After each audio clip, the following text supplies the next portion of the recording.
Get ready, Formula One fanatics. Brace yourselves because the FIA just unleashed some mind-blowing rules for the 2024 season. With over 70 days until the preseason testing kicks off, teams are in for a wild ride. But here's the kicker. They're not allowed to test their current cars. But wait, there's a twist. These rule changes are no joke. They're throwing in some serious curveballs that'll shake things up. Want to know more about these game-changing modifications? Dive into this video for all the juicy details. Strap in because this season is gearing up to be one wild ride.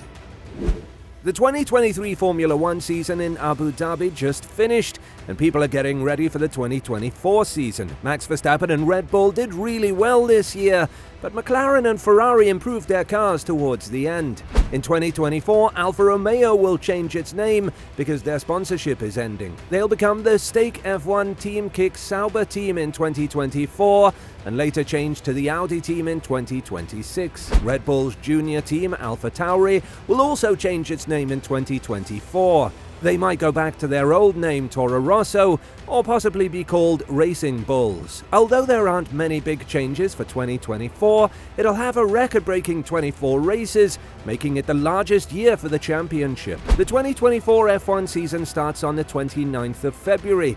It's special because there will be 24 races, the most ever in a single season. The FIA, which oversees F1, arranged the races in different parts of the world to be more eco-friendly. They moved the Japanese Grand Prix from September to April, creating an Asian section in the calendar. Excitingly, the Chinese Grand Prix is coming back after being off the F1 list for the past 4 years. There's a change in the F1 schedule. The Qatar Grand Prix is now the second to last race, helping drivers cope with hot weather they faced in 2023. Also, moving all the cars and gear to the final race in Abu Dhabi will make things easier. Cool, right? Now, before the 2024 F1 season starts on February 29th, teams can test their cars in Bahrain from February 21st for 3 days. It's a chance to make sure everything works well before the first race. The testing hours are now 10 in the morning to 7 in the evening, different from last year's schedule which went until 7:30 in the evening. The big bosses of F1, the FIA, made this change to be more eco-friendly and sustainable. What's neat is that both the testing and the first race happen in Bahrain, reducing the need to move cars and equipment around too much. Smart move, right? As for when teams will reveal their 2024 F1 cars, those dates aren't out yet. Last year they revealed their cars between January 31st and February 16th. Testing starts on February 21st, 2 days earlier than before, so teams might unveil their new cars a bit earlier this time. In the 2024 F1 season, there are some rule changes. The FIA made adjustments about testing older cars.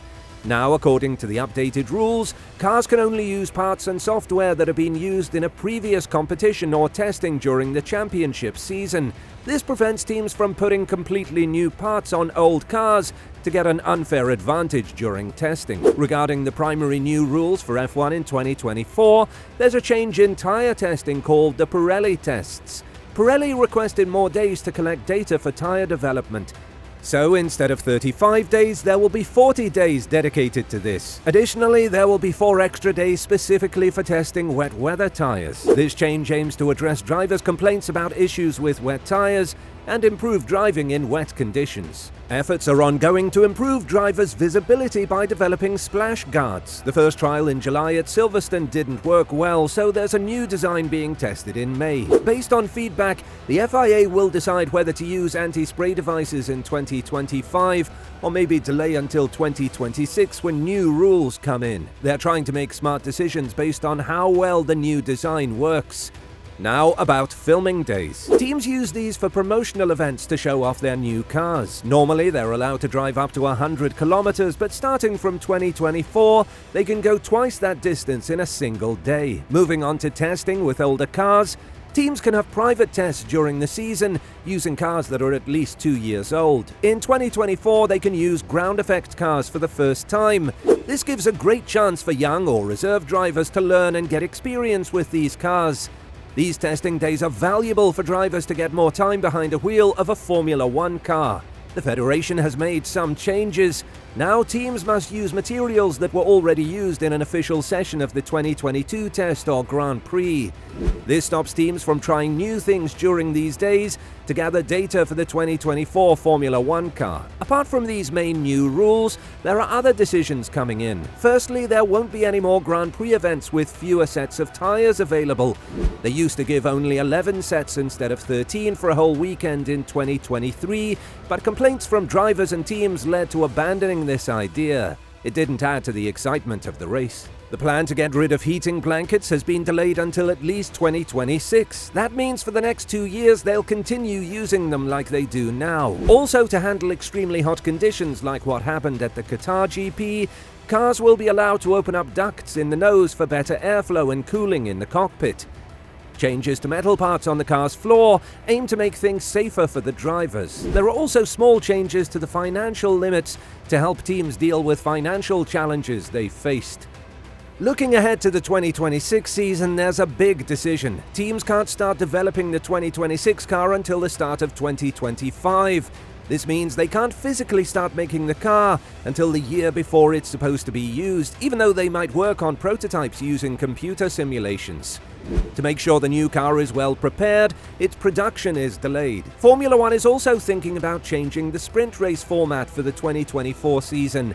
Teams and bosses like this idea, but it's not final yet. They're talking with the FIA about it, and discussions will continue into January. They've already made some changes to sprint weekends in the 2023 season. For example, the race had a separate qualifying session that didn't decide the Grand Prix grid. Also, the teams had different rules from practice onwards. Now they're discussing more changes for 2024.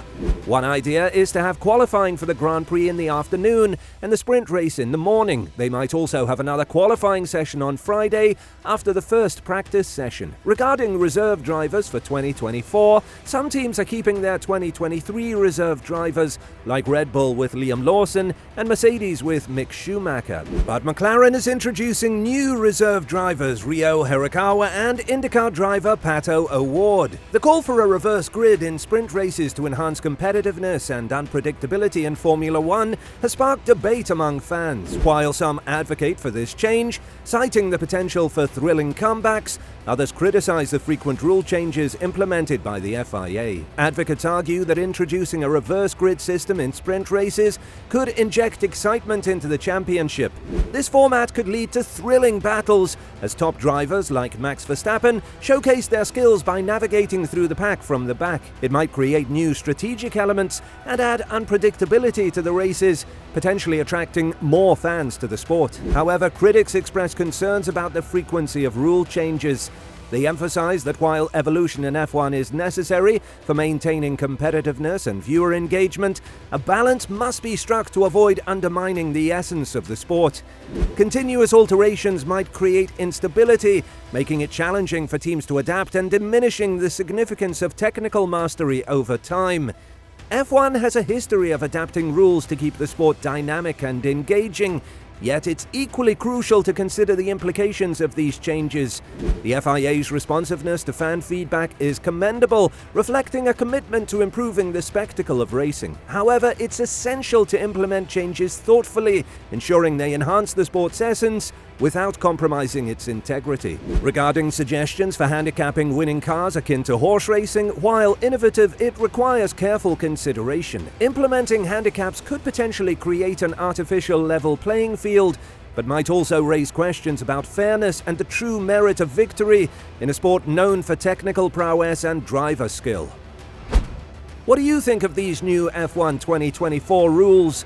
Share your thoughts below and subscribe for more updates.